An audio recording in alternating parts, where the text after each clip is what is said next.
Good. So let's continue where we left off the last time. So let's open our data panel project.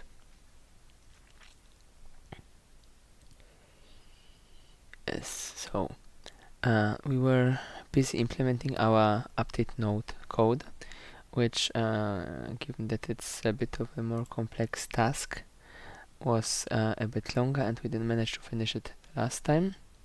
And the last user arrived. Perfect. So now we are really complete. So now we will just continue.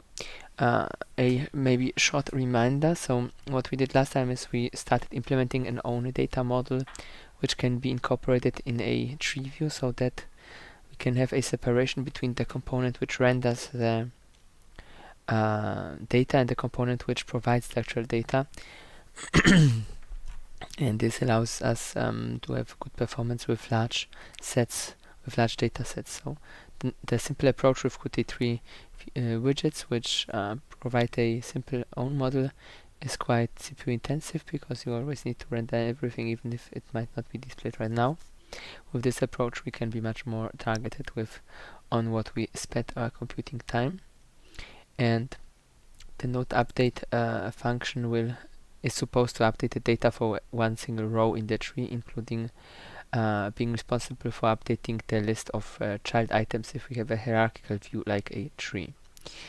And when it starts, it takes a copy of the old child count, so that we know whether there's something changed. Then we update the node itself.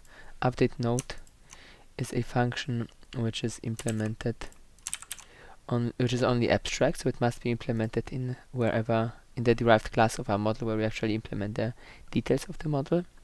And as we see here, for example, it fills all the columns with data. It makes a nice update of each cell, and it doesn't make like one update per cell, but the way this mechanism is constructed is we have a loop for all the columns. We call them sections, and we track the state, whether something changed or not.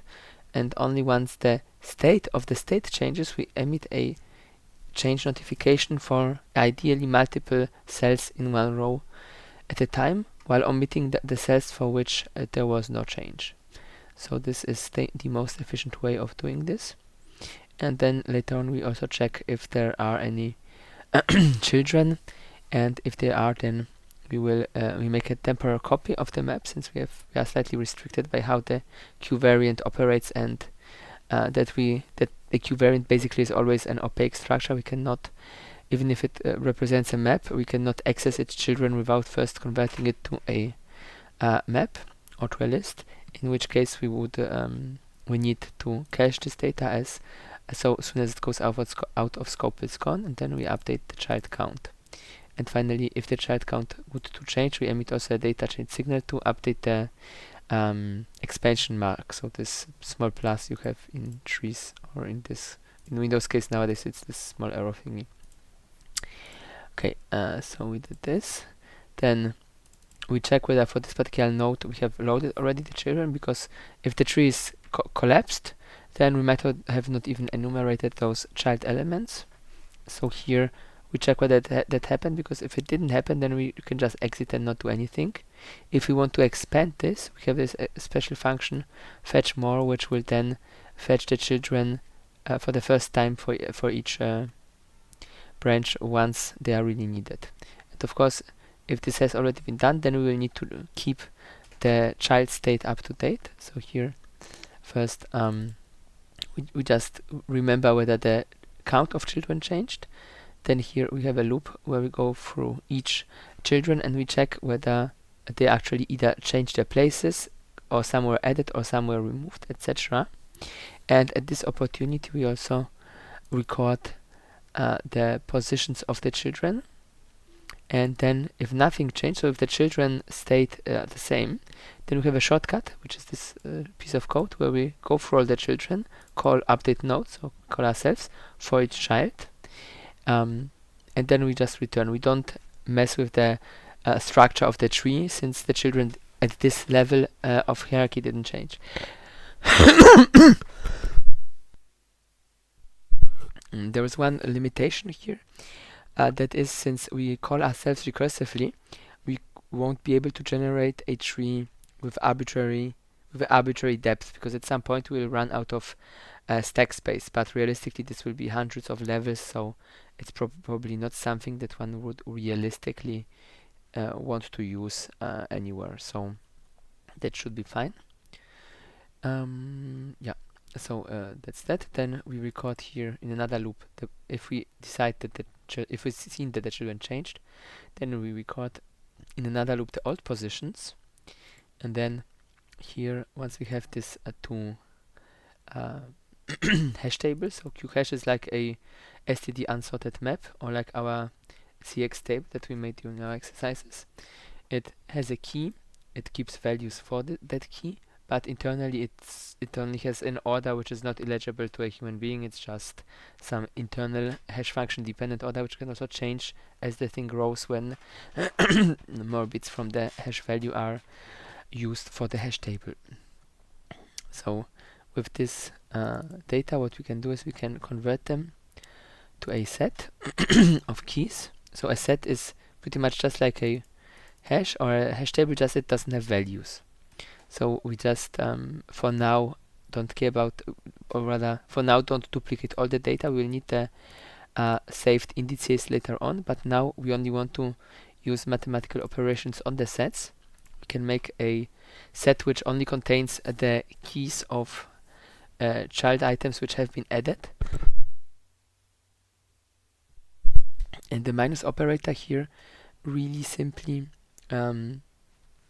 works like you would expect it. It gives you a set where are all the entries in a new with all the entries from old removed. And then we can do the other way around. We can get everything that is to be removed, where we get all the old keys, remove all the new keys. Maybe we should call new keys actually current keys, but well, let's stick with new. So we have all removed, all all added, all removed, and then if we use this AND operator, this will give us only those entries which are in both sets.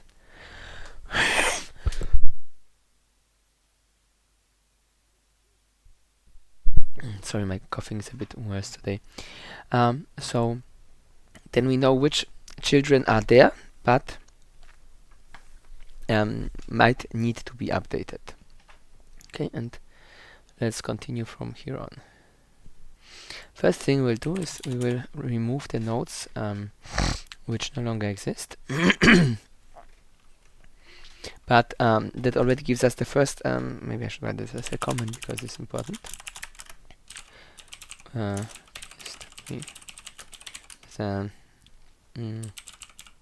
Comma.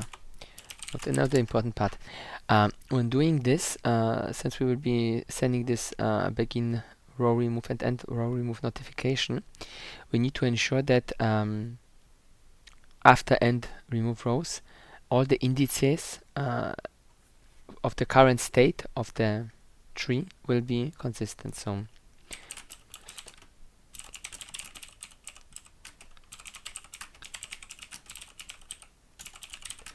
and also what is quite a good idea is to start removing from the bottom. So we will because this will kind of allow us to keep it consistent. If you only remove from the bottom, then it will be easier to maintain the validity of the indices.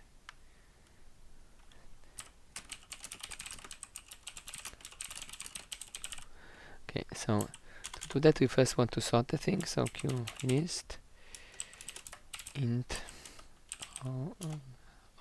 rows to remove small e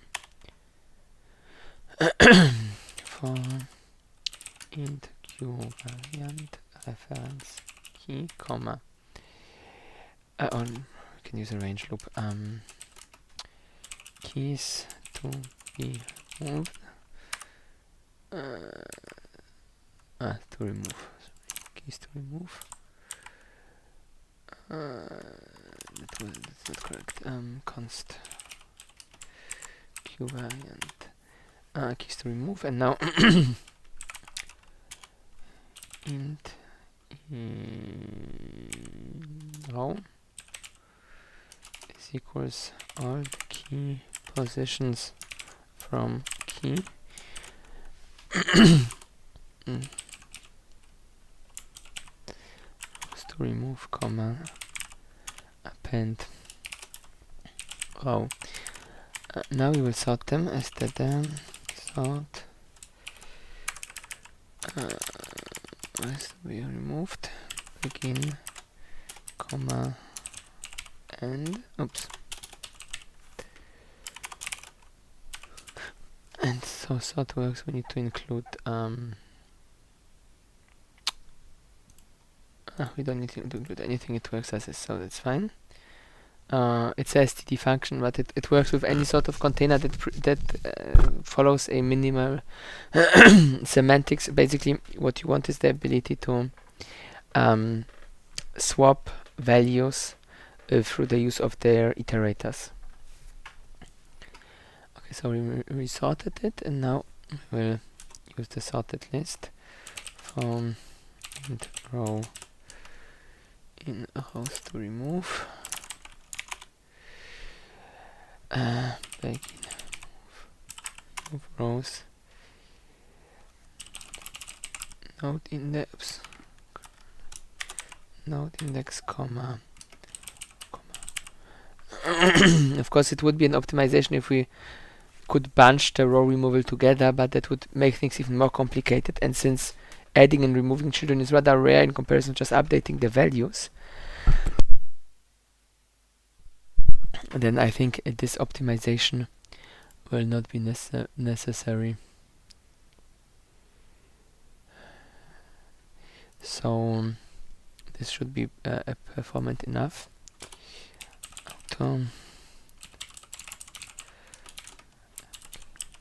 Just to make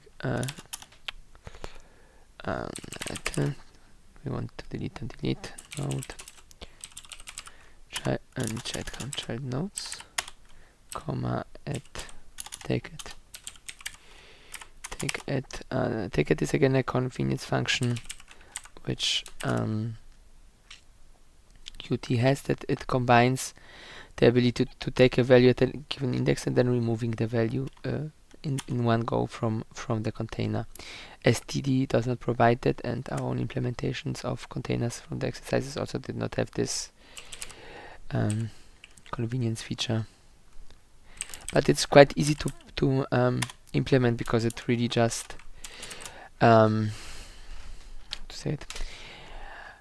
it's very easy to implement, because effectively it just combines a couple of existing functions in a convenient way together. So it's really trivial. Okay, so we move rows, and now we need to update all the key positions. So for auto iterator alt key positions begin it don't use E anymore, we can just use the shorter version of I. Oops, alt key position end.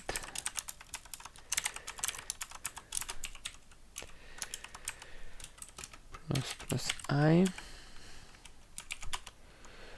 Okay, and then if I point value is larger than a row, then I plus value minus equals 1.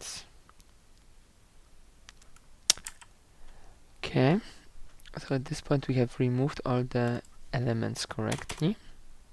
Now the next step will be to add nodes. So now we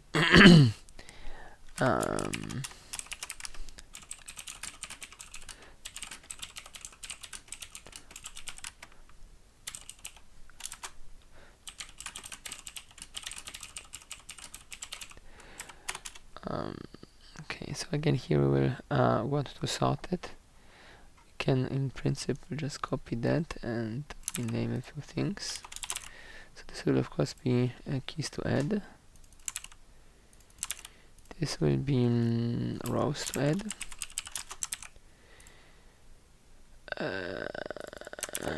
And this will be new key positions. how did we call that?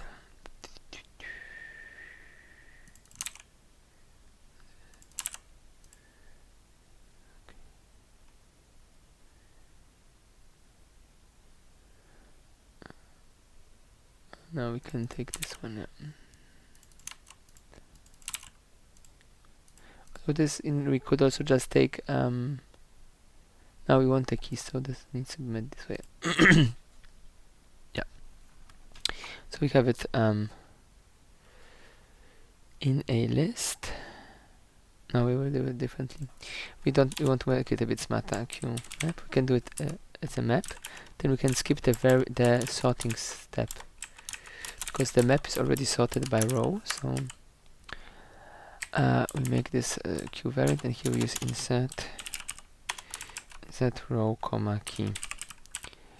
A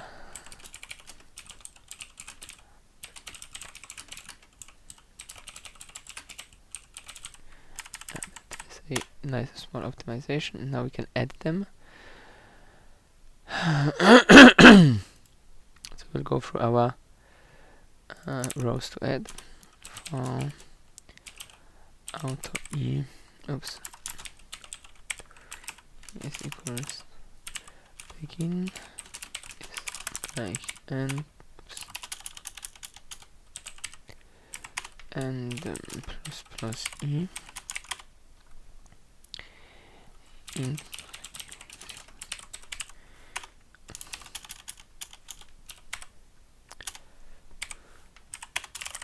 okay.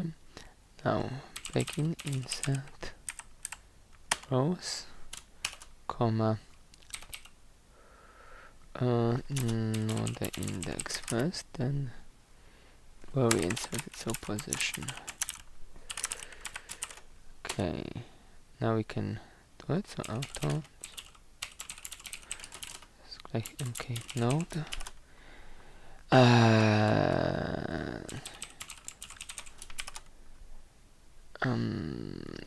Now node comma e point value. That's the actual key of the child of the ID key of the node of the child node. Then here we also need to provide the key e value comma and the parent that creates as a valid child node. Then other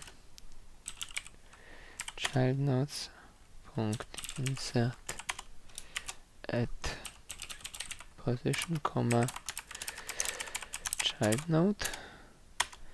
Then we and insert rows. Now we update. The update is the same as here, just that I is already used J, and we use of course alt key positions.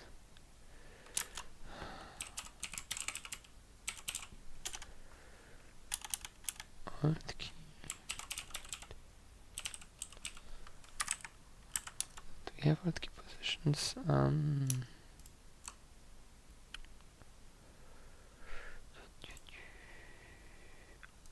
Position keys.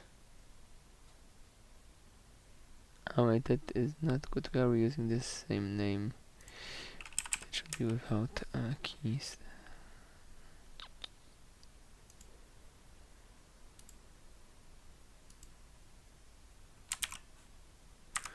Yeah, that is not good.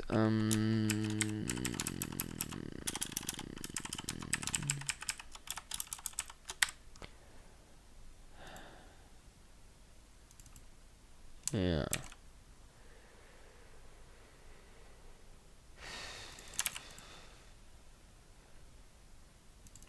Oops.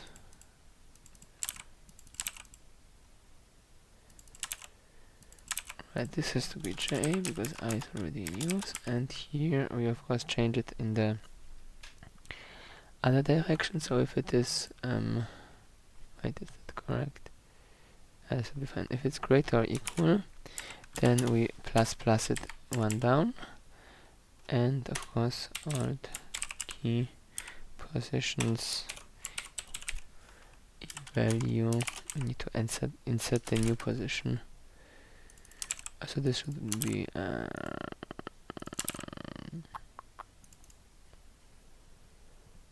that should be J.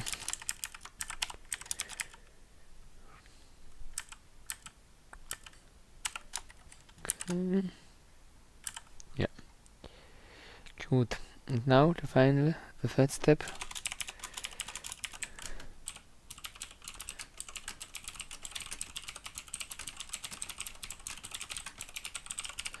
Remove the children which have changed their position. Cool list. So variant keys to team process. Keys to update to list. We don't have to list because we are using the new Qt, so we need to do it manually.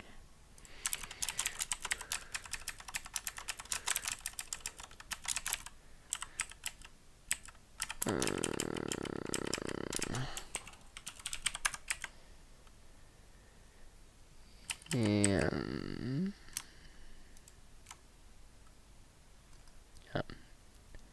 Good. Should maybe change the keys.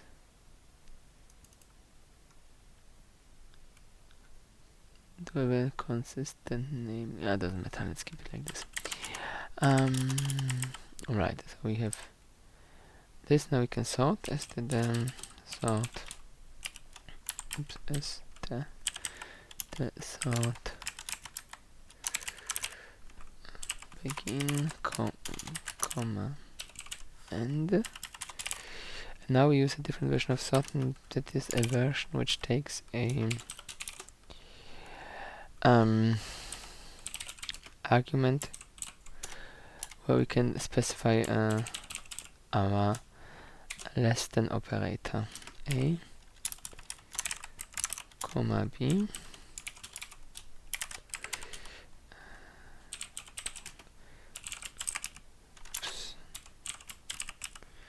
new key positions. Wait, position. It should be a plural. Key positions.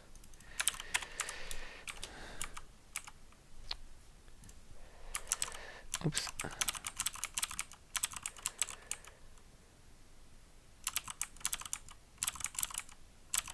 New key positions from A less than new key positions from B. Okay, this sorts it for us, and now the final step, or rather the final step of the final step.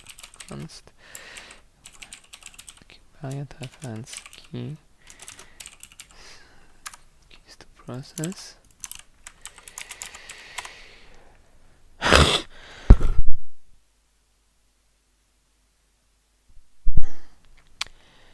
Keys to process. Right. Int old row is like old keys, old position key, old key positions. And this is from key, key to capital.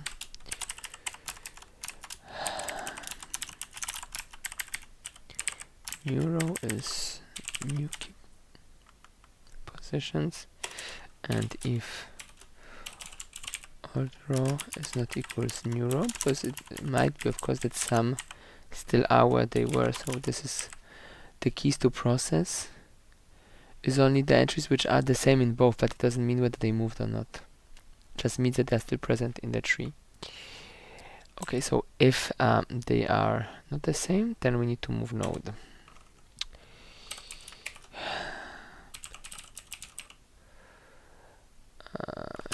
This actually, yeah.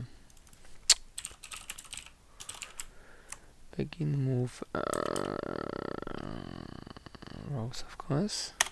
And interestingly, this begin function, like the other ones, has a boolean return value. So apparently they are states in which the model can be.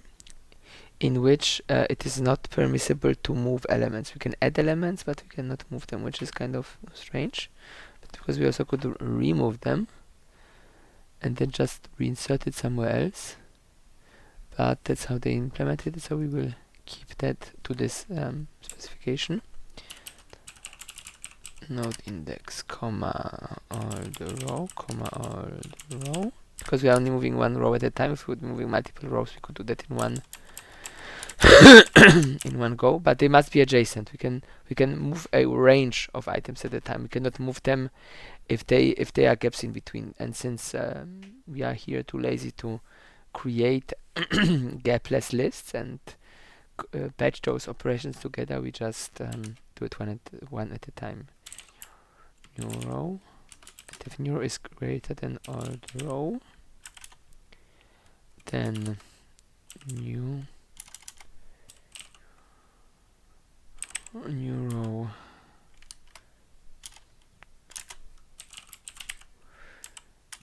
plus 1, else just new row. So depending on whether we are moving up or down, we need to increment the position by 1 or keep it as is. And if this doesn't work, then we just bug out with q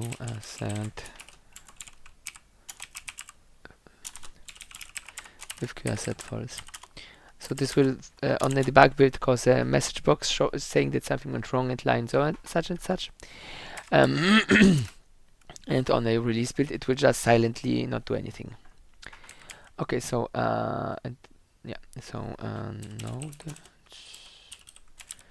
child nodes move all the row new row. Oops, without the space. And at this point we are kind of already done with move rows, because kind of this operation already did the move. And this just says that everything is now consistent.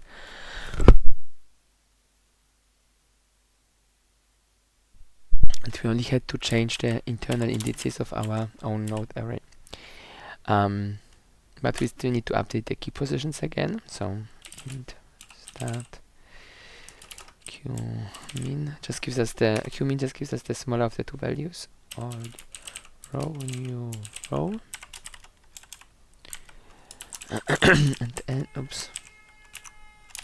and end is q max of the same two.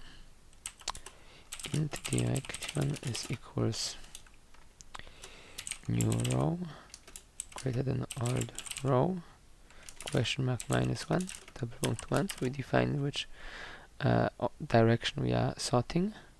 And now for auto e is equals old key positions begin Punkt e is not equals the same thing, just end.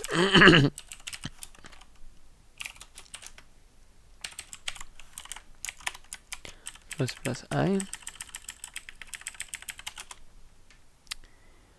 and if e.key is not equals key, key was capital, and e.value is more than start, and e.value is less than end, then e.value plus equals direction.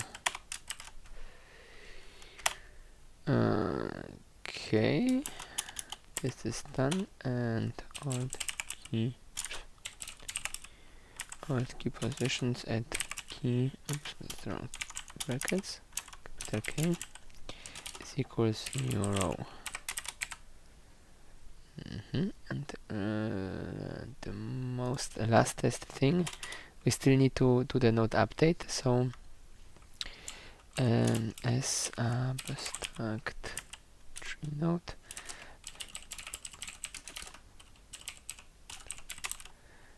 node child nodes at alt key positions from key.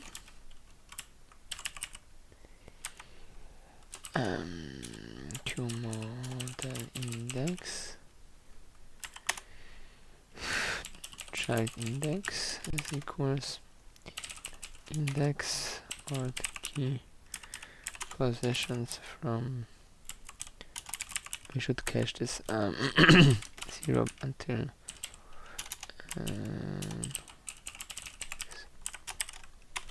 and update node child node comma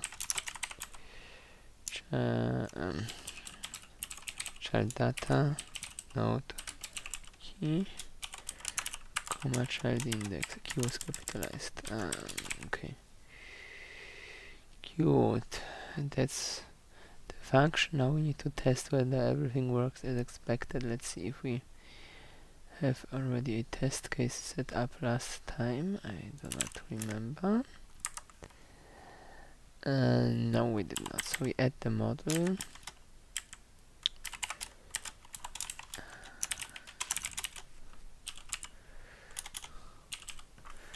And we have the update function to which we can feed a variant map. So q variant map root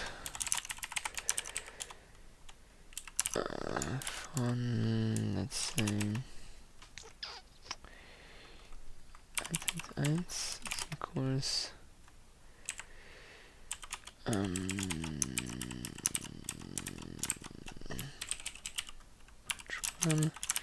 which one, let's say that 1 is equals 1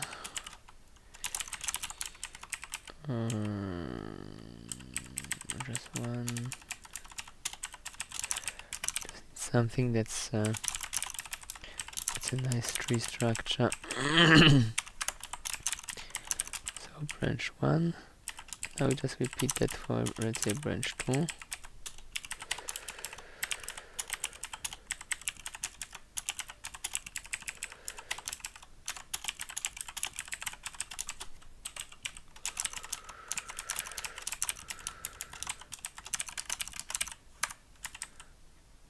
And let's see if it works. Okay, it does not. Alright, this here is not needed.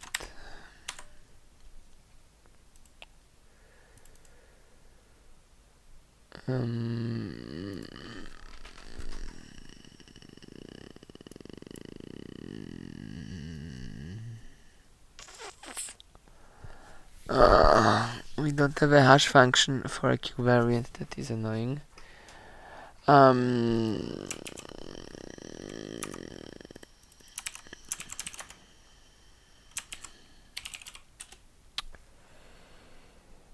That we will need to construct as well.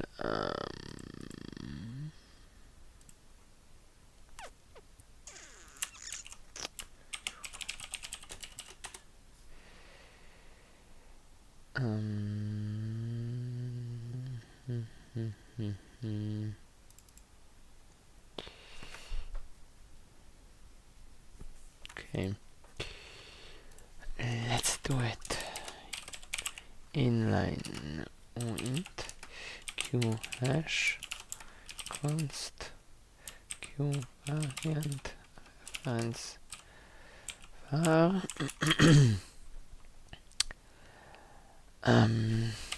if var.is valid, if it's not valid, then we q assert, then we bug out because that must be valid. If it's not valid, then it's not good.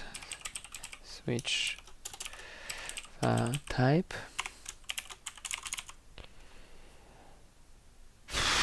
and fail case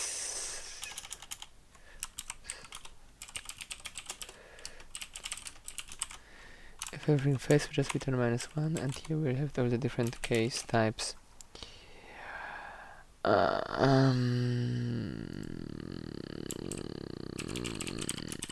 Q variant int.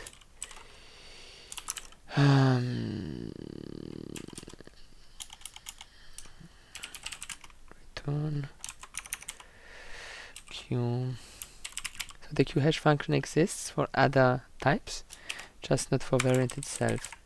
So we will just have here a sort of dispatch function, which will take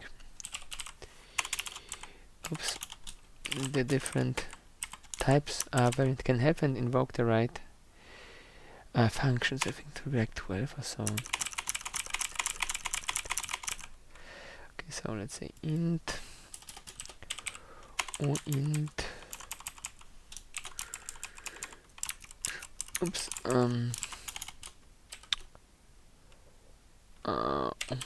Long. So the first long.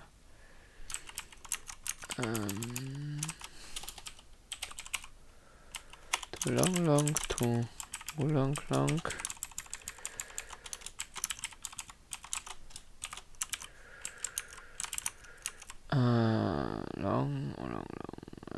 Boolean.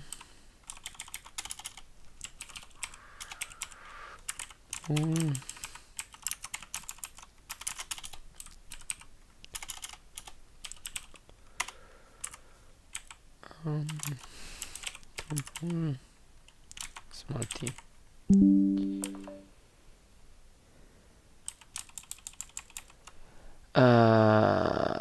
Int long boolean double.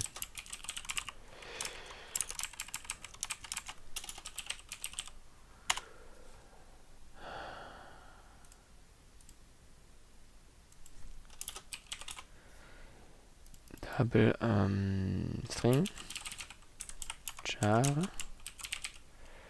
string list und weitere. What else? Date time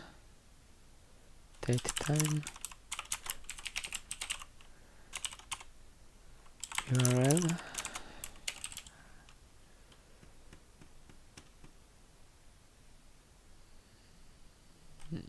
I mean, there are many different types, but I don't think we need all of them. Technically, we only need string for this demo, so let's not overdo it. String. I need to fix this here.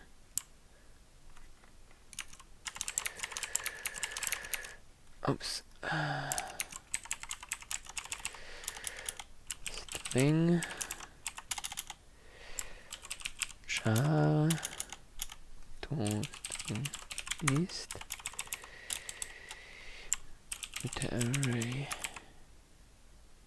Good. Let's roll. We have a warning somewhere, and it didn't work. Quite right.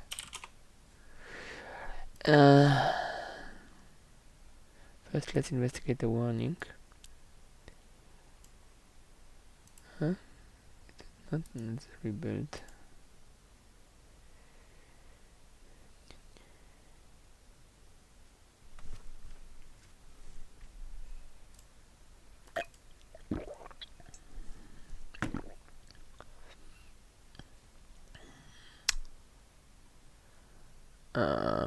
Right.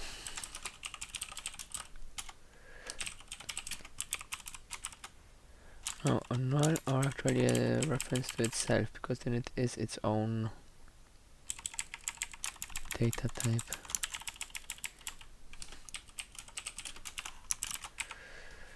Okay, but that will not fix the issue. Maybe it will. I don't think it will. It's not rendering correct. It's not rendering anything, so something is not quite right in our implementation. Let's see. Let's put a breakpoint here, and there and one here. I didn't try even to load anything. Maybe this one gives us the wrong result. No, not. Oh, I think I just did not connect it. That's a non-issue. Right, so we created our demo model, but we didn't do anything with it. We forgot to set it on our view. That's why it didn't work, obviously. Okay, now we of course are entering our breakpoints. Okay, well, we need to add strings, but this it kind of works. Let's see what's wrong. Oh, sure. That actually worked correct. I just here screwed this up slightly. And the other thing was the headers. We didn't get any column headers. If not horizontal or not display row, then don't do anything. And why is this? Oh, I forgot the returns. That explains it. We just in the tab always set return empty string. We have our headers and we have our data. So our model works. Now, of course, it doesn't do anything we would particularly interested in. It just lists us a variant, but that was our test case. So that was successful. So let's comment it out.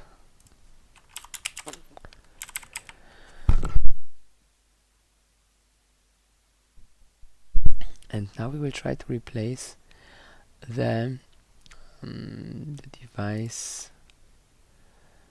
device tree with such a thing. So hash if 0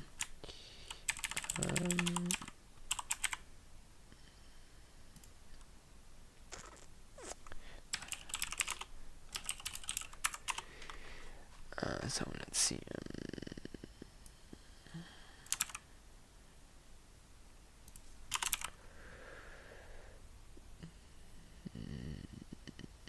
The insert position we can steal from here. You will want to keep the context tree. The context. This will.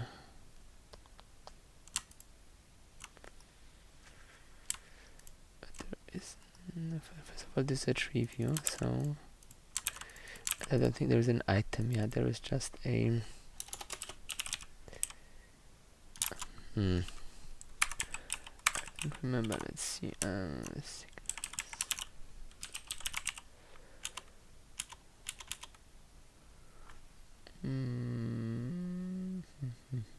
We don't. I thought we have a double click. We must have a double click event on the thing.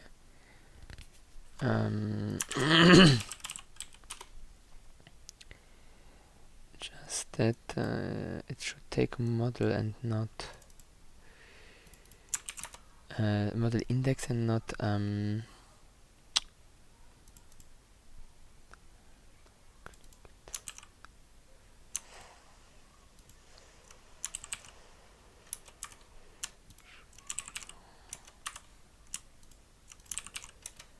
we are looking at the wrong place. I think tree view, abstract tree view here. Double click. This one is right on. So it's yeah, there is an event for that, but it takes an it gives you an index because obviously it does not know what items. So we have to on device double click 2. Let's call it.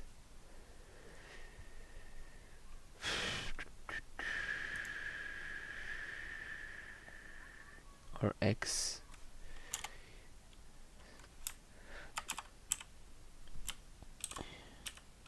Device index double click.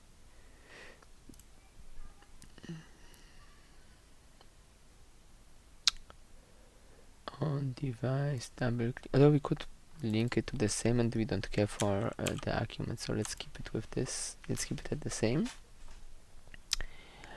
And of course we will need to have here my device model. In this case, since we are not using this, it's not a demo, then we just call it a device model, and this is not a demo model but a device model. And this is not demo view, but this will still, I would still call it device tree, even though it's a view. So go to device tree, hash if null, if hash sm tree view. Alright, and here also the model.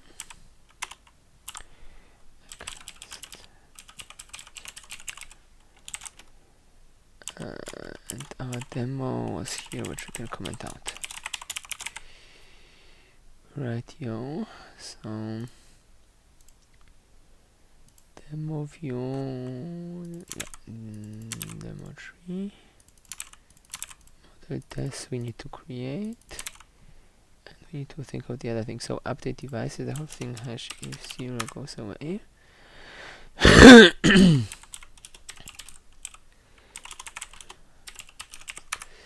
Because now we use our device. Forget the P. Oh, device tree, device model, it should be fine.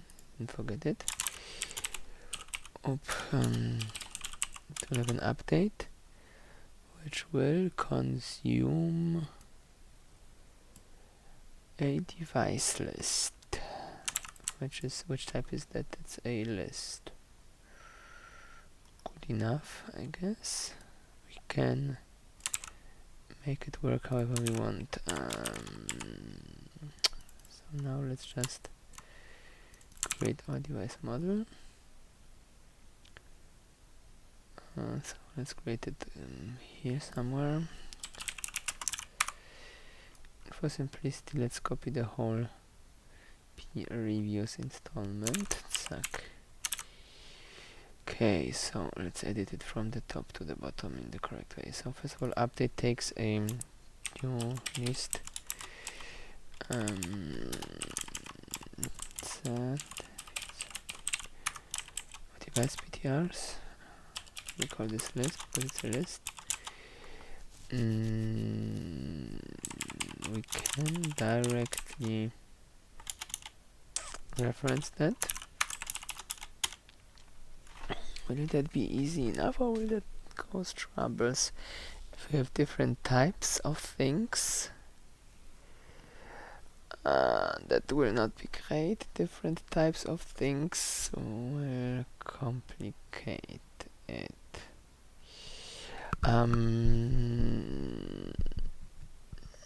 We should create a wrapper here. Or can we somehow make this? Because technically we only have two levels, always parent and child, and we don't have like a third level. The thing is only that we need to differentiate whether we have a C device pointer at our disposer, or if we have a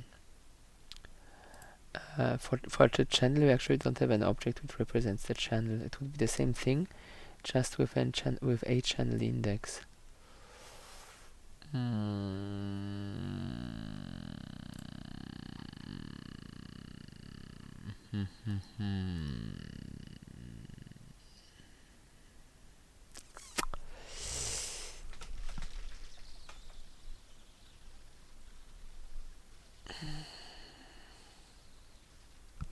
To not make things too complicated, let's just go with adding a wrapper object. It will make the use a bit more complicated, but not very complicated.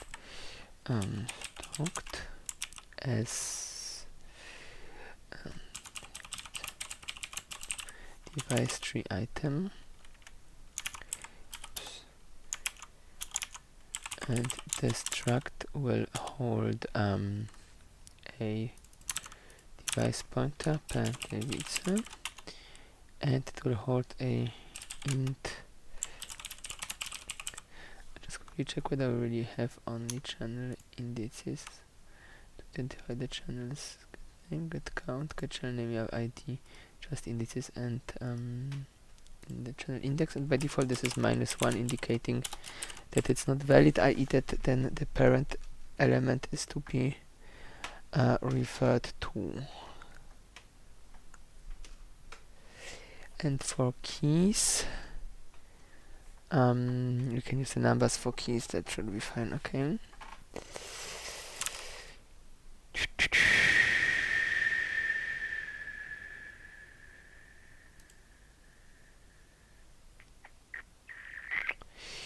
And we need to,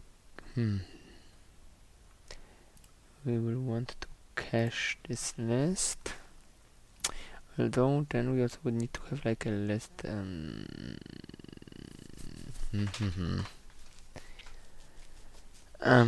to make this elegant without duplicating too many data.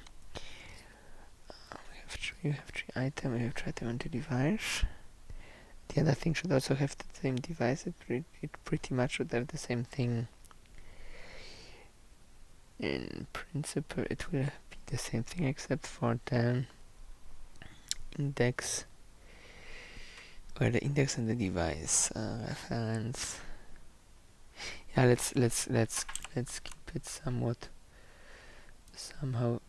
this way, and we will not, we will even want to reuse them.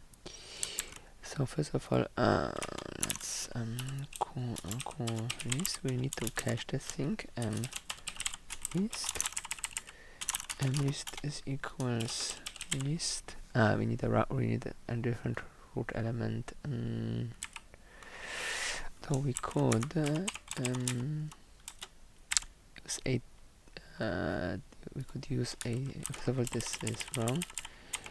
Well, it depends what we feed, and we could keep it like this. So in this case, I wanted initially to make the conversion downstairs, but actually we can also do this here.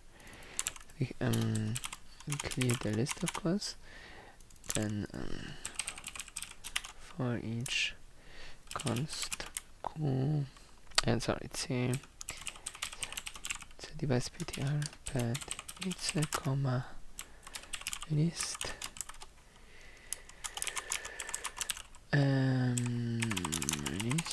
List.append device item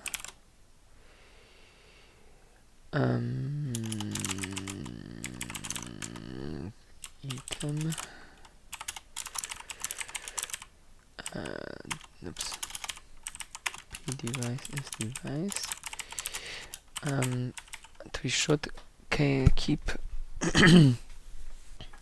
for simplicity also a list of well, a sort of self-referential list to the dummy children. So actually that could be even better. Cool. List item.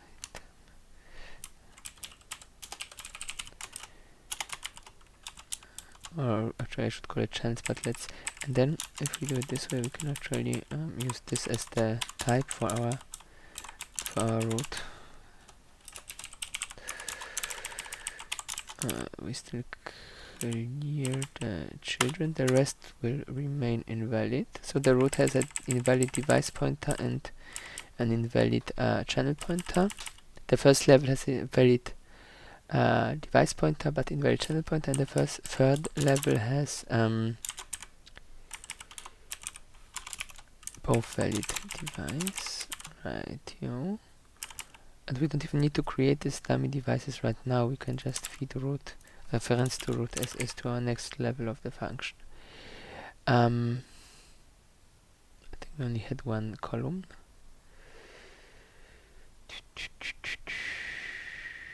Yeah, we only had one column called device. We did not have any additional columns. So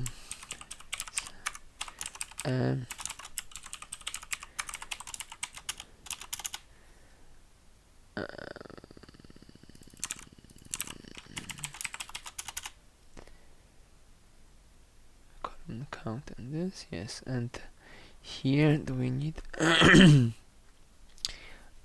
need something to hold a pointer on this. But we don't need anything else from it, I think. Okay, so make node. It's not a variant node, of course, it's a device node. So we could just call it S node because here it's confined within the namespace of our model class, so we don't need for it to have a very unique name. Data is just this, but this is the pointer. We don't actually make a copy of the data. I hope this will not come back as an issue, but we'll see. For the key, we take the key for parent requirement. For colon, we take a variance we get. Update node.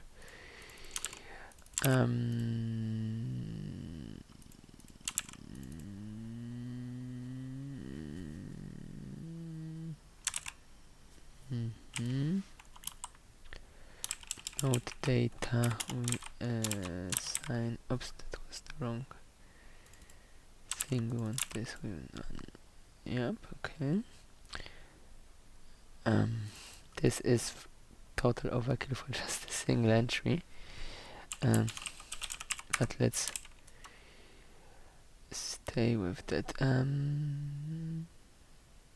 Yes, we will just take the keys as the display value. Don't need anything else. Right, another interesting part. Check if there are children, and if so to update, but we don't need to update, we only need to update this count. So if no, if node, which one node, node data, if node data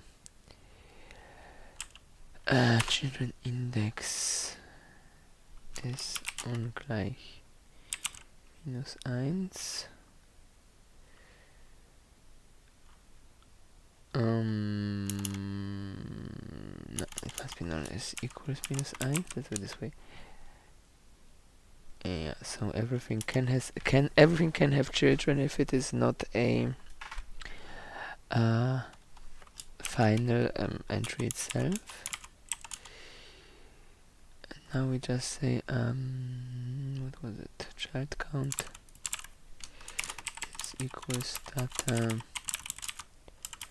children punct count, and it's an issue, might be an issue because at this point the children is empty, so we need to make it differently. So if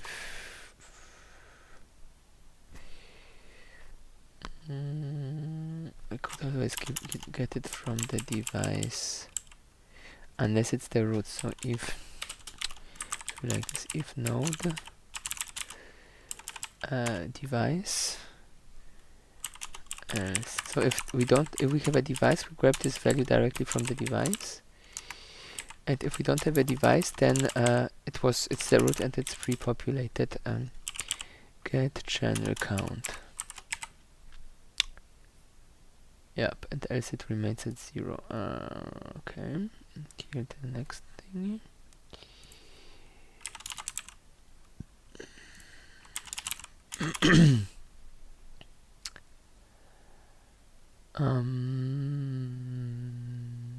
For each children must go through the real ones unless it's again a not real one. So here we have the same differentiation.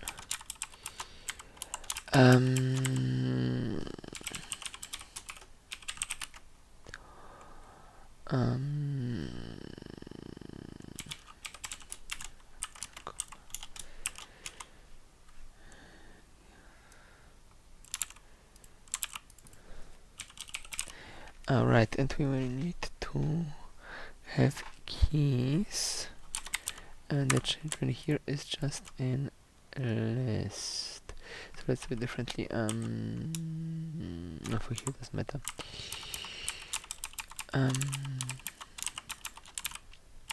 This can go away. Okay, so no children, sorry, no child. And here for key, the child, if we are in this case, then it's the root and the child. Wait, what doesn't it like? Oops, small typo.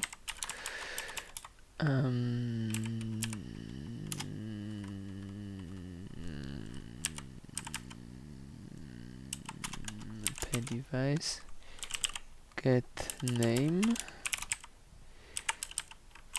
The other one, oops, copy and not cut.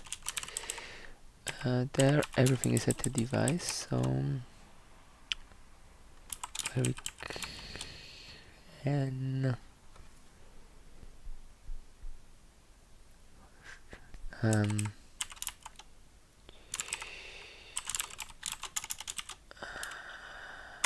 if child index ungleich -1, then return. Right, device count, what we could actually stay so for and e is equals null, e is less than device count, e plus plus.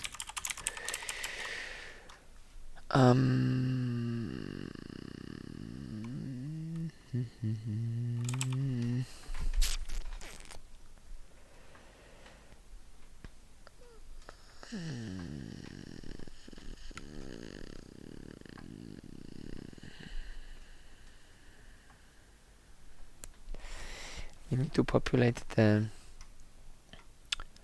we need to pre-populate the cache data when we do that, because we want to return a valid pointer.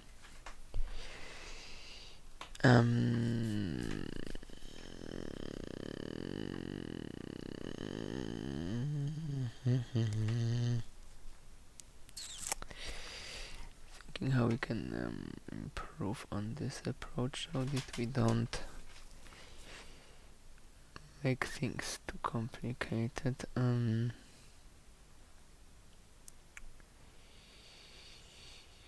Because the thing is, we only have created by default entries here for the root. We did not go through the whole thing to create the children, and the way this usually works is that the children here are populated by the function that we wrote at the beginning, and we want this data pointer to always be valid. So okay, we can try with a temporary variable and then see where this brings us, but I don't think this will be, no, this will definitely not be good.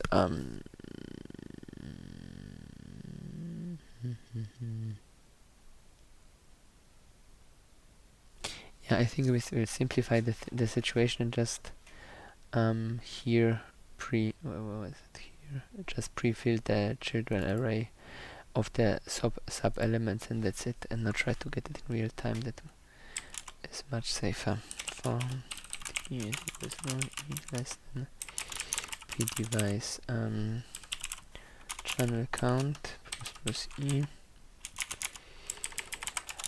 item sub item device sub item channel index I. Oops, there's a typo. And then item children.append subitem. Yeah, that makes things significantly easier, because here we can just go with children count. Don't even need to have the other check. And here we just go with this implementation, and voila. The last thing, get child data.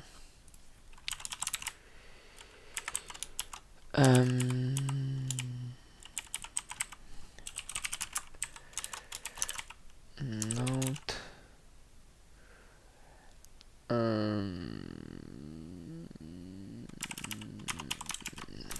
data.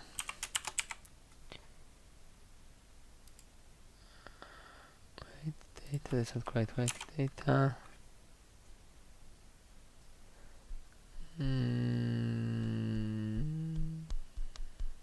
No, this one is wrong. Think about the one. So we have the parent node, we get the data because we have the parent node. You also have the parent node, and we have the key. So we need to get them at the key position. So it's not data. And the children we had were just an array. They were not keyed, but we could key them. That would make it simpler. Key. So we will make it here a Q map. Q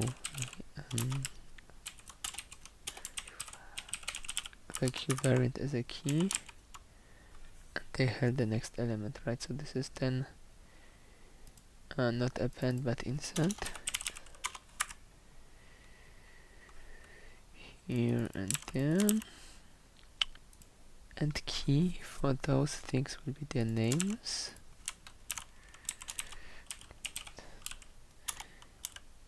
Get name. And key for here is device. Get channel name from E. Okay. Our change.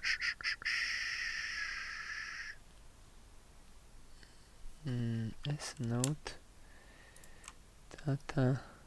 Okay, that's a bit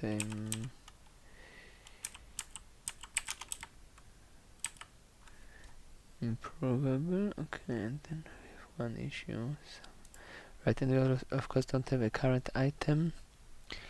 And we don't have this tree item, so this will need to be revisited.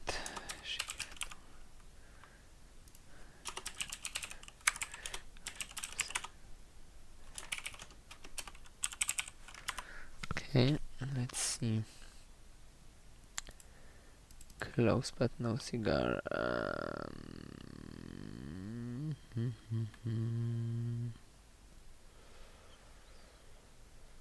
ID we had here, so we will just have like some sort of dummy value that so this thing will compile. Okay, wait, one more thing.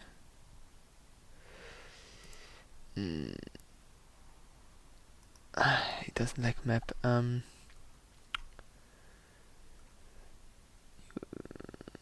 The same issue as with the hash before, but we can fix it by just using q hash here, and then it does the same thing and it works. And as you see, we have replaced the view correctly. It is showing the same structure again.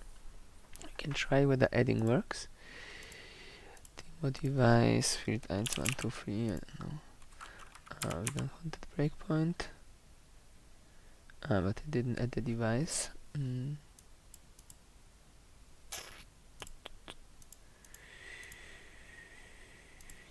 Okay, so we need to fix something. And now it added a couple of them, so there is still some. There is a bug somewhere in our mechanism. That is not so good. The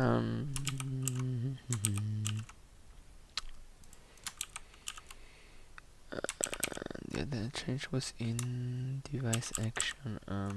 Okay. Rename device action.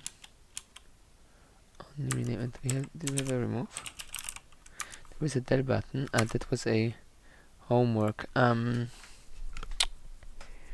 removing devices was a homework, so we cannot really test removing devices right now. But it's obvious that something is not quite right with our mechanism here.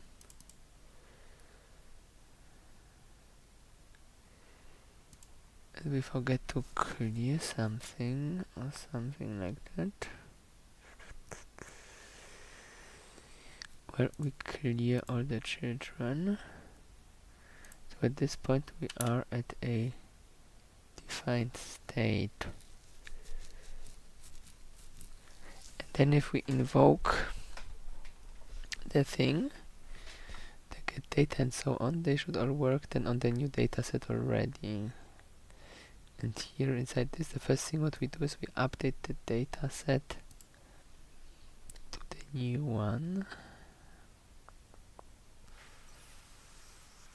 So at this point we should never run into an invalid situation, but apparently somehow we do. We need to debug this, why this is not working as it should. It's just... It's apparently something about the mechanism to add entries later on, because the initial mechanism worked fine. Oh, the problem might be that we have been reusing names. This is not good. We can fix this by using here as a key. Here, not a name, but for example, just raw pointer value. And we'll only use names for the children. This will of course now not look correct, we'll need to fix that, but before we do that... Oh, that actually worked. Okay,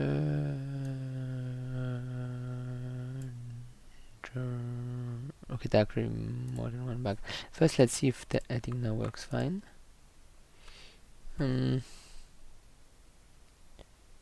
Not really.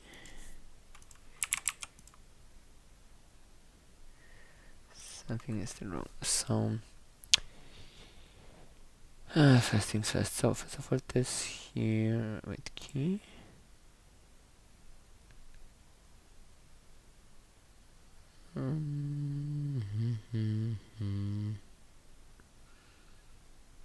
Channel name.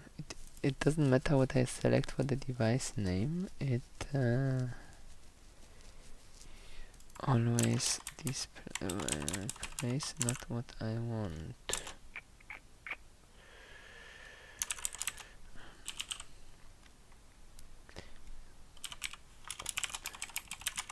Oops.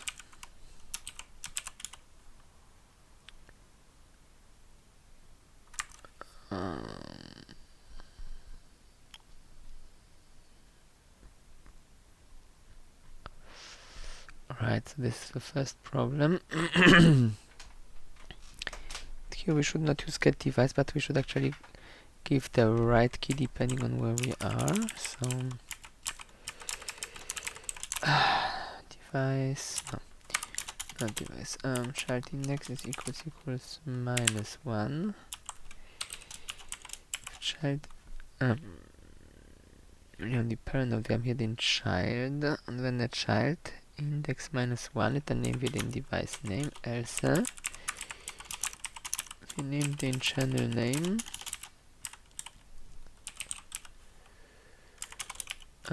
channel name from this thingy. Okay.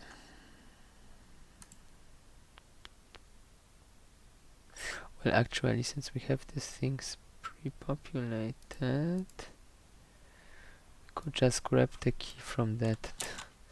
It's maybe a better idea. For auto e is equals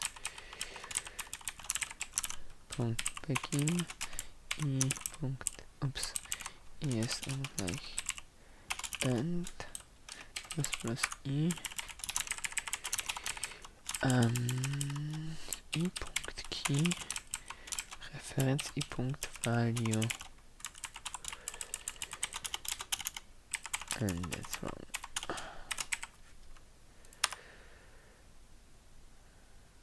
Was it called rand in both of them?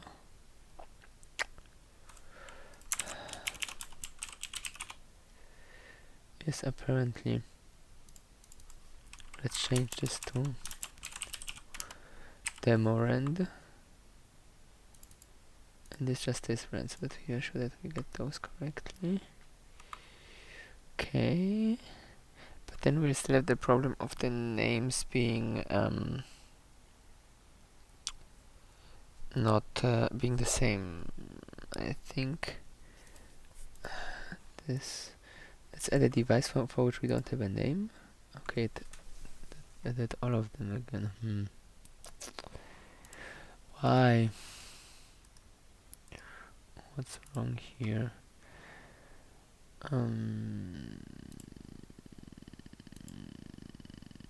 Well, let's that will need some debugging. So we have the first update where we didn't do anything. Then we add the test device to run again in update. So let's see, root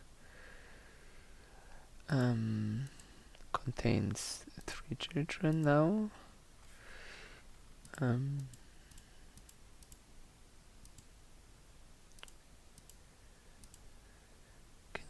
Can we not view that?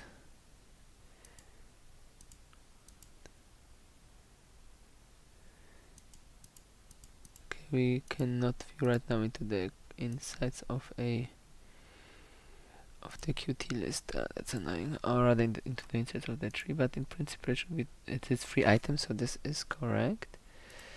So let's go here. Let's stay there and let's look step by step what happens. So we have update node, and we have here this fetch functions. Those should be fine. So we get the data, we update this thing so that this is then already valid. The distance is -1, and it gives us a pointer. And then this will be the root element. That makes sense. So let's step through the root. This we don't care. Let's step out of here. Children has been fetched. Alright, we don't need this breakpoint. I think this should work fine out. So we create here our old key positions. Cannot be inspected, but well, there's still 3 of them. And it's changed because we added the child, so this is correct. Let's see, to add is 1, to remove is 0, to update are 2, which is correct. To remove was nothing, yeah, that is correct. Now we sort. New key positions, that is not correct. That is not correct. That should have been only what we want to add. That should be keys to add.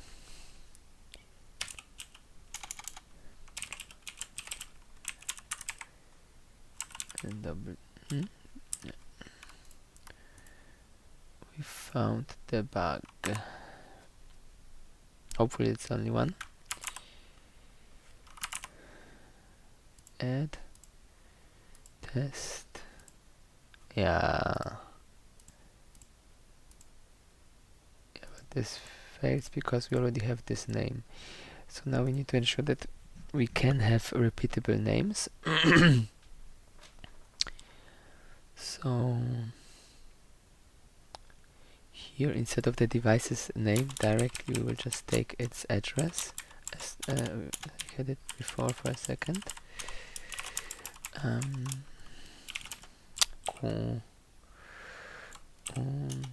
in64.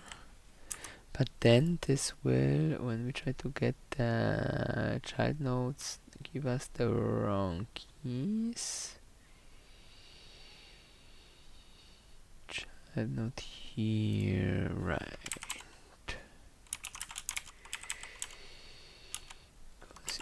value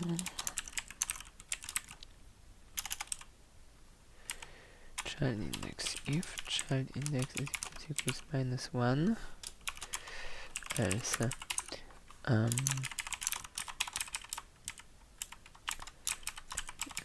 the key is I value get name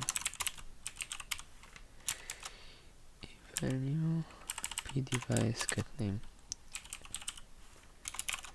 Yeah. Okay. Here we could also again get the channel name and use here the index. So maybe we should do this for reasons of it being more consistent.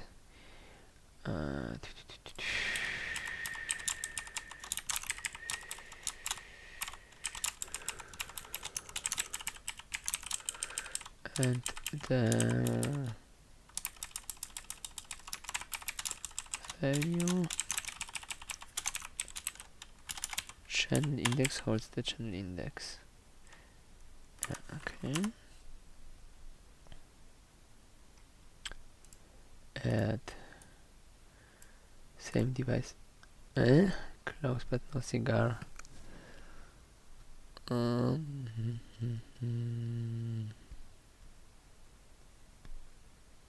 Oh, sure, that is completely wrong. I was thinking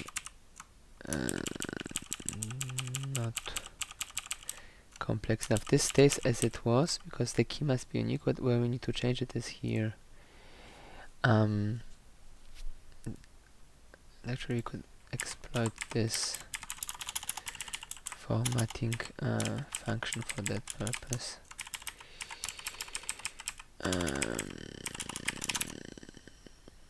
So if and what we can access node, so node data child index is gleich or is so ungleich -1 question mark child node data p device get name Doppelpunkt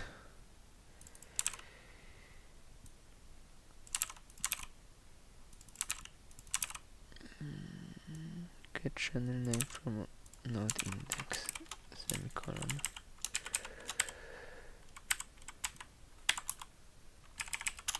Okay.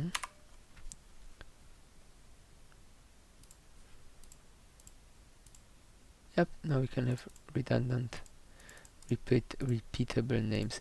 What's now missing is the to get to the device and rename it because we had a small to-do added here.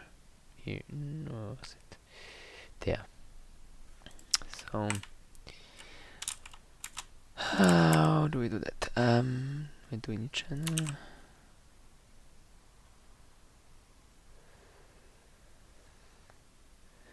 It would be nice to return channel as well. So q model index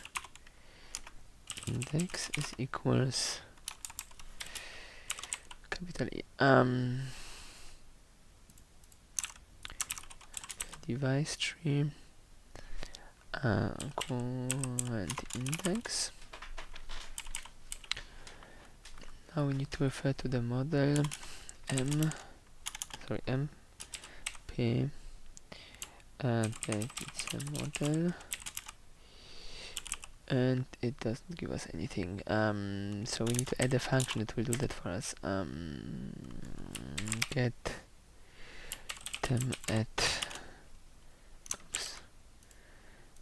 item at index.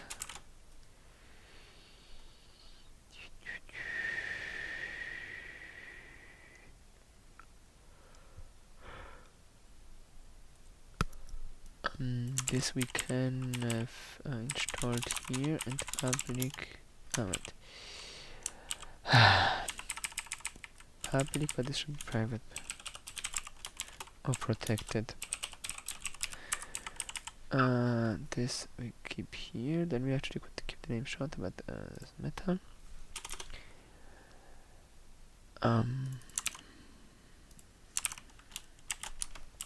get item at,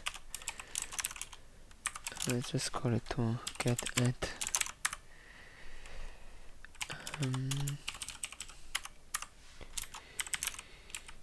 qmodel index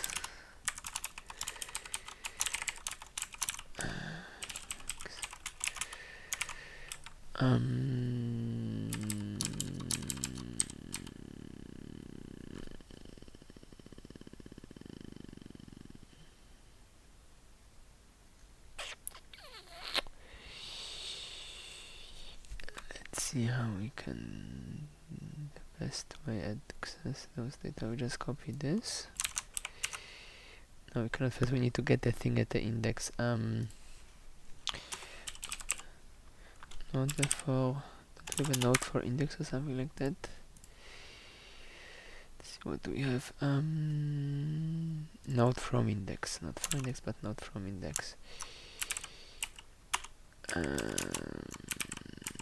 Node from index. A node from index. Then we get the node. We check whether it's valid. Node question mark reference. Node double punct. Oh, was it already a pointer? That was a pointer already. Then no reference. And the null. Right, yo. Okay, so auto pen node and node channel index. That's already our channel value. And ID will be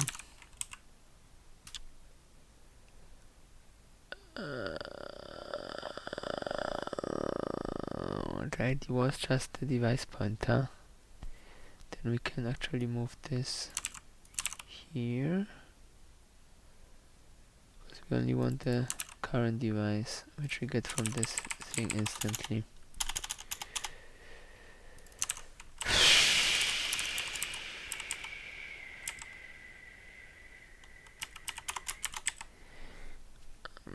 Action rename device, but this is only valid if channel is -1. How do we make this enable it and disable it? No, we don't, so we should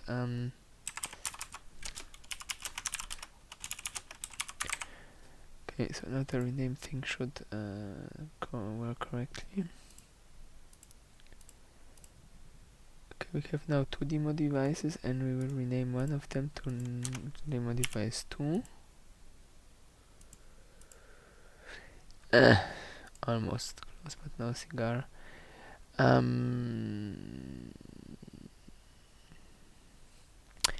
cannot use this mechanism because it will not be re-triggered unless the ID, unless the pointer changes, which it doesn't do when we just rename it. So we have to. That was already, and we have to do it like this, unfortunately.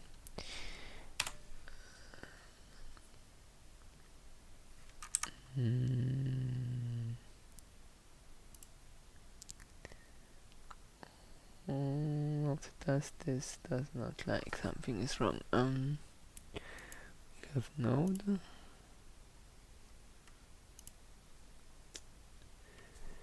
P device was null pointed because it is a. Because apparently this was triggered for the root as well. So if node device question mark empty string, then we continue with the rest of our implementation. Add device, rename run device 2. Oh, we swapped them. That is not good. So if this is not, then else do this. We should put this in bracket just to be on the safe side. Then if this is not, if this is -1, then get name, otherwise get from channel. Okay, that was a bit buggy to begin with. Let's try again, rename device 2. Yeah. Name device 1. Voila. It works.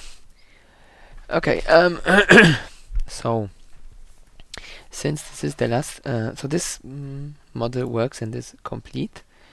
And while for this simple case, obviously it kind of is much more code than using the tree. If you would have something more complex, then it would be really helpful to use this. So we could actually, for simplicity, now switch back to the other one, since we will not really need this hash. Since we will not really need the mechanisms, we will not benefit from using this mechanism, but we can use it if we want to. Okay, and yeah, since this is the last lecture before the Christmas break, it's a good time to schedule the final project. So let's open a. We can write it here. We go somewhere where we have room. Main.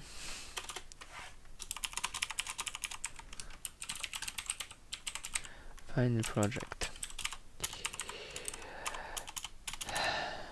Or are there any questions about this model which we have been building for the last 2 lectures before we start with the final project assignment?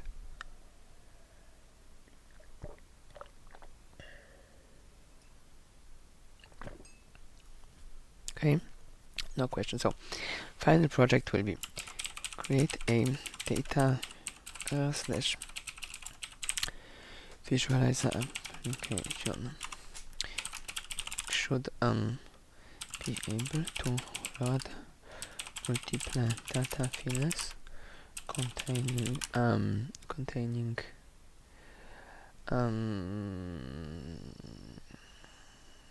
let's think about it. We can make it simple or we can make it complicated. Let's start simple. Containing measurement points.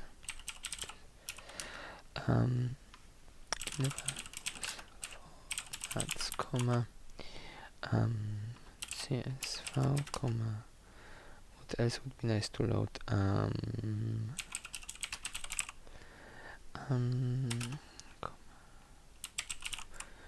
Optional.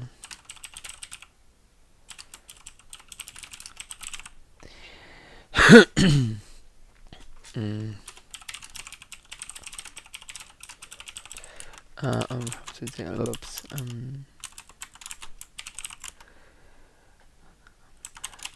Should be able to measurement points.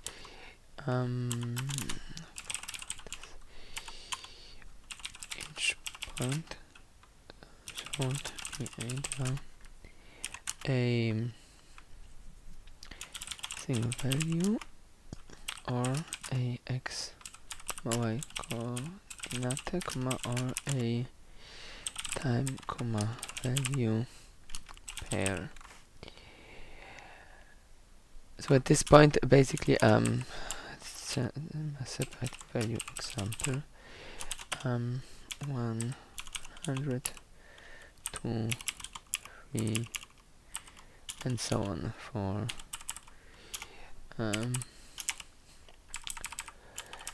or if you have a ASCII file, then it's not really specified. Basically, ideally you would only have, for example, just the values and so on without the, and not as pairs. You could of course have ASCII files where you have like a space, but it would already not be standard. So for ASCII files this is good enough. For comma separated values it can be something like that, or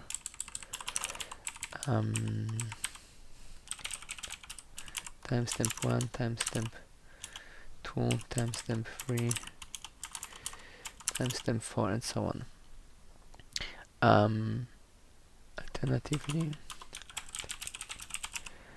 CSV example, automotive CSV example, 1, 1, 2, 2, 3, 3, 4, 4, and so on. So if it is like with timestamps or XY values, then comma separated and new lines. If it's just normal values like in the ASCII file, it can be one row. So this files it should be able to read, and for each add in file a UI entry should be generated showing some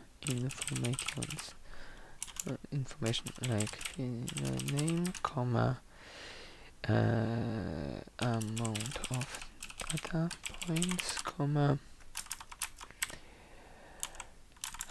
file amount of data points. What else would be interesting to have? Type of data x used a vector, type of data just a vector, comma x, comma y coordinates, comma etc. Data points type of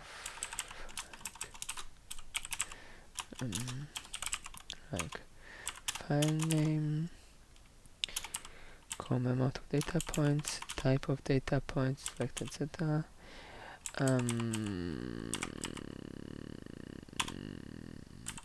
Min max value.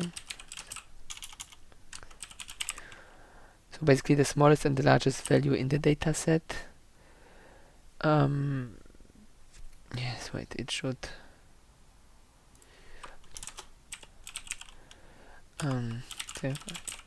the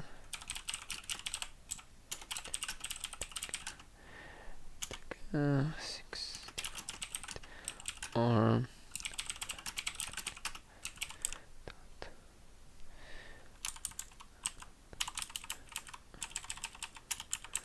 should be integer or double with a dot when int use int 64. Okay. Okay. Min max values. What else do we want for each?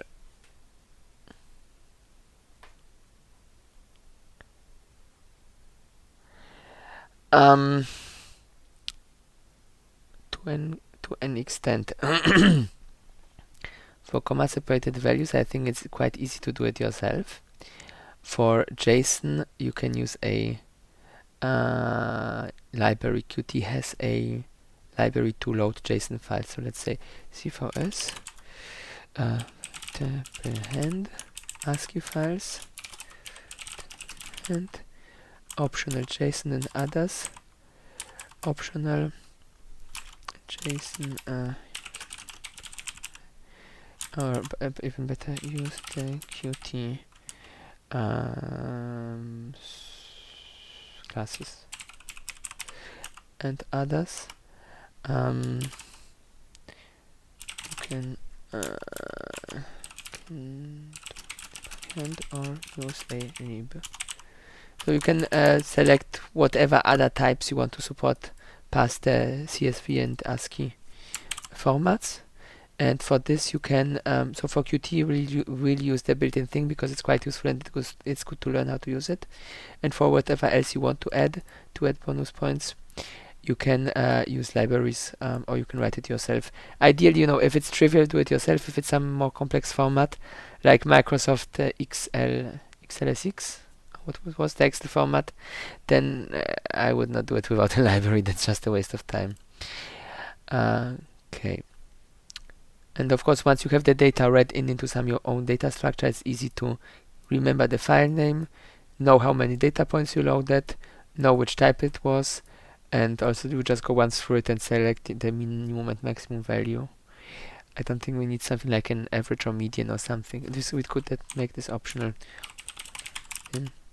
Also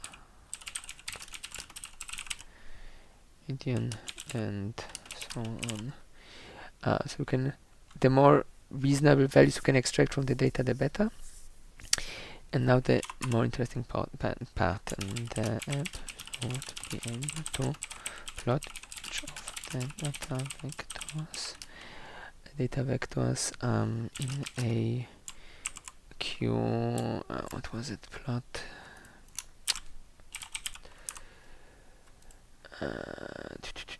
What was the name for the element we used? Q. Not plot grid QWT plot. In a QWT plot, allow to set the color, style, and thickness for each plotted data set. The user must have the ability to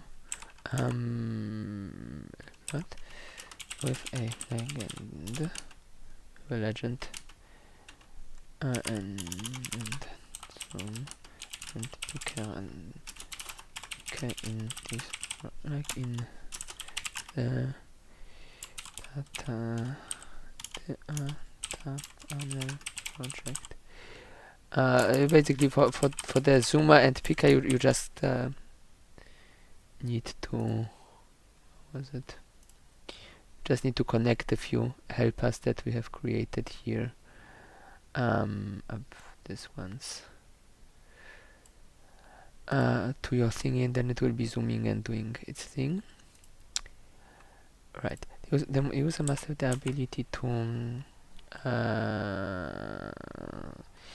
/ disable the display of each data set in the plot view, as well as to configure maybe here or a new line, as well as to configure the scaling x, y independently and starting offset x, y independently, so that if you have data which might be on different scales, you can zoom them to each other, so that you could compare something by hand. What else? And now we also could add an optional and I think yeah.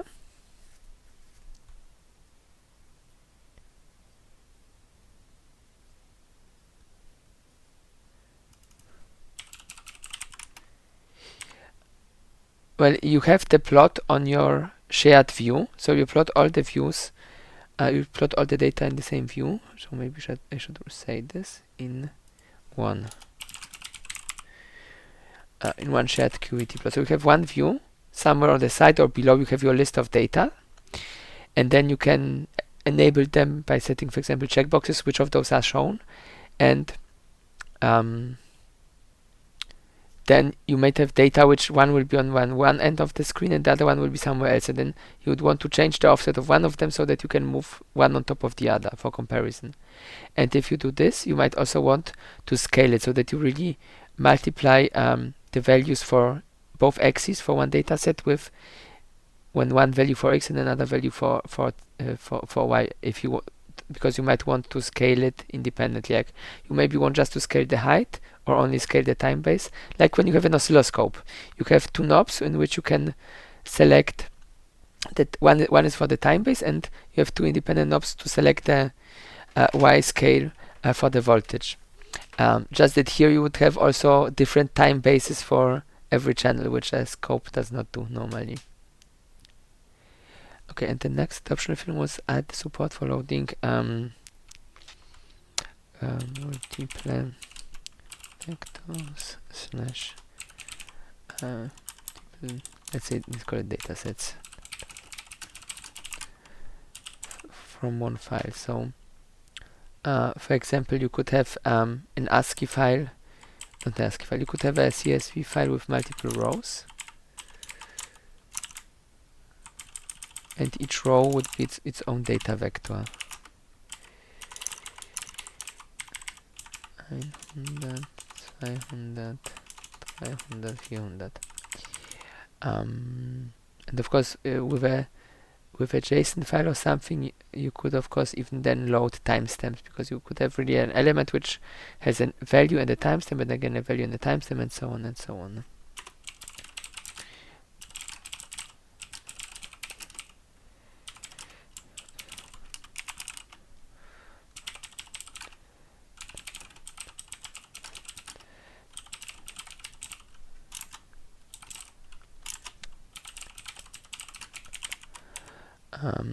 Yeah. Provide a couple. That should not be optional. Provide a couple convenience features. One, a button to scale the view to display all data. Two, a button, maybe automatic scaling. It would be nice if you could say scale this data to the other data, so that, but this would require that you then select which to which other data. But this could be added. So scale where oh, this is a good idea, where you set the min, max values for x and y, and the data are scaled to z automatically. Note, maybe not here. What was the scaling?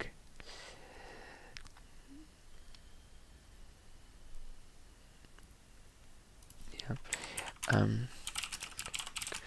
Should be done without giving the raw data, let's call it, and be shown in the data info. So here xy coordinates, vector, optionally average, max value, scaling factors info, so that scaling back to 1 will ensure that data are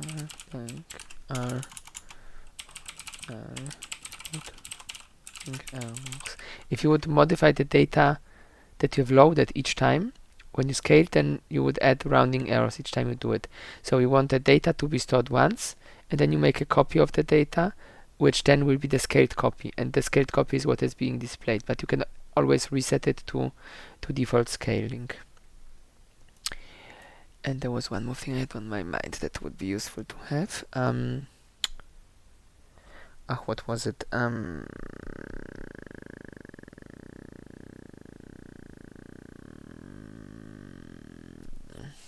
One thing that is of course nice to have is the option to convenience option to 3 scale to 1.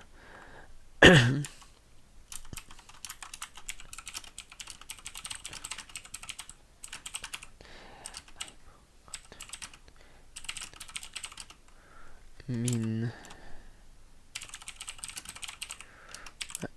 or basically min value 0, max value 1. Yeah.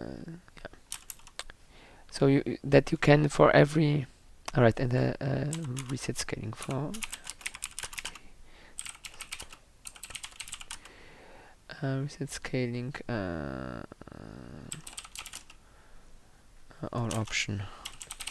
It doesn't have to be button, so you can either have like more complex widgets which represent the data, or you can just use a tree structure and have a context menu for every entry. So maybe, well, this will be a button because it applies to all data. This is a function, we don't say button, that's fine. This is also, and like scale to 1 means I said here that min value will be 0 and max value actually scale and shift. So that basically, if you scale one of the axes to 1, then the lowest value is 0, the highest value is 1, and whatever other values you have are somewhere in between.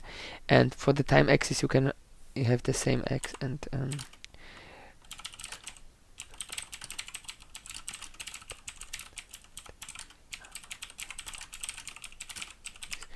Of course, often you would just only want to scale one of those axes. Add option to reset scaling. This should also be available for each axis separately, that you can say reset x scaling to 1. Yeah. Good. Anything else?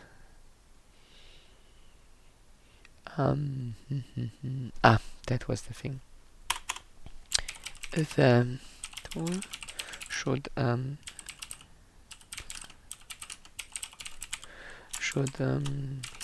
to save the current view state as a project file to an ini, or JSON or XML file, not carrying the data, only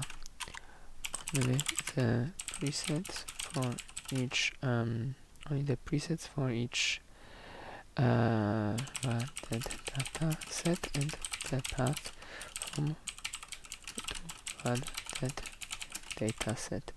You should be able to save, and it should be able to load the view from say the project file.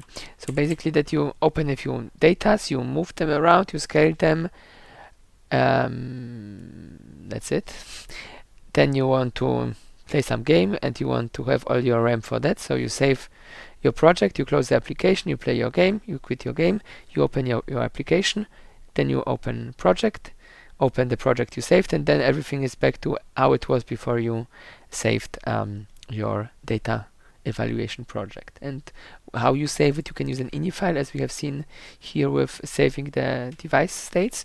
If you will be using JSON, then it would be also a good format to use. You could also use XML. Qt has some facilities to write and read XML files, although they are not as convenient as the JSON ones. For the JSONs, a small tip, you can read a JSON document and convert it to a Q-variant map, which gives you pretty much the ability to access anything in a very easy way.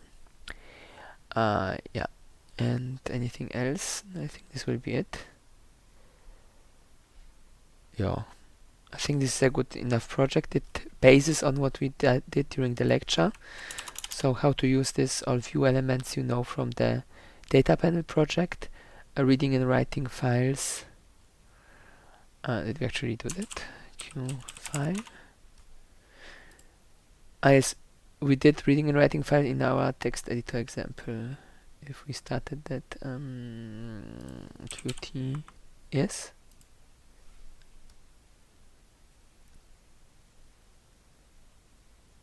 No,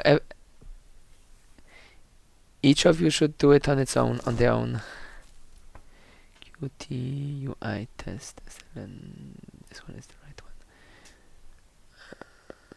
one. Once it loads, yeah. So in the UI test, the very simple one we had here, how to just read a file, and save was a homework. So I assume that this will be doable. And other than that, it's just messing around with strings and the typical string functions you have on QString defined. So this is easy enough, I think. The complex data formats, as mentioned, you can use libraries for that. So this is fine. I'm thinking if there's anything imminently useful that jumps to my mind that such a simple data plotter could or should be able of doing. But I don't think so. I mean, we load the files, we can load different formats. Yeah, there won't be much else that makes sense to add to it. Yeah, that's it. That will be the homework. Well, not just the homework, the final project. So let's see how much more lectures do we have. We have 3 more lectures before the semester is out. The project is due at the end of the semester, so that will be the 30th of January. Yeah.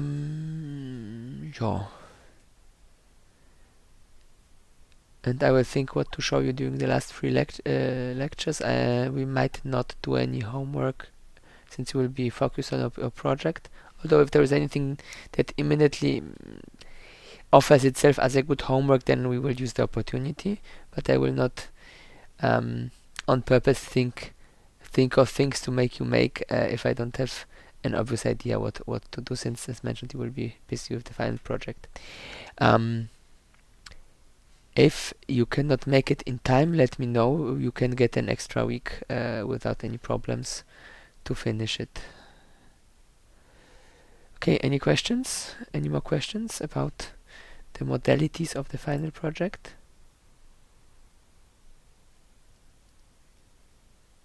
Okay, if there are no more questions, then I would say we will finish early today, and well, have a nice holidays.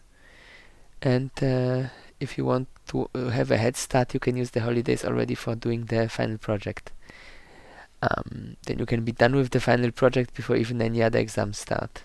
So that's opportunity. On the other hand, holidays are also fun, so do as you see fit. Bye bye.